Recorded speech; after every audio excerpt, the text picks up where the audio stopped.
Ayan. Magluluto ulit si Oga. Sari-saring gulay. Ngayong umaga. Tanghalian po namin. Ayan. Meron akong 2 balot na gulay. Sari-saring gulay. Tapos sumula ako ng 4 na pirasong pork chop. Hiniwa-hiwa ko lang. Tapos ito yung spices niya. So, tara! At ang aking kawali ay bubuksan na. Alright! Ito! Gisa-gisa lang muna ng bawang, sibuyas, kamatis.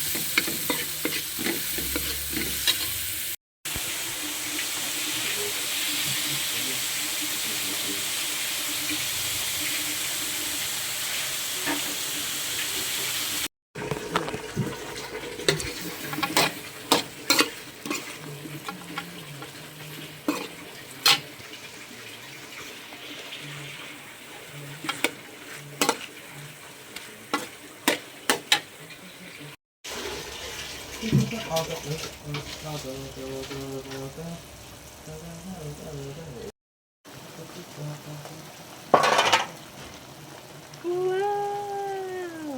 Haluin natin.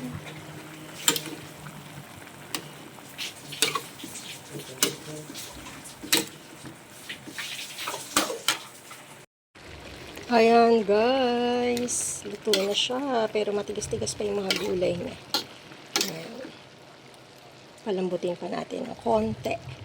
Kasi matigas pa oh. Ayan, titignan na natin. Okay na yung lasa niya.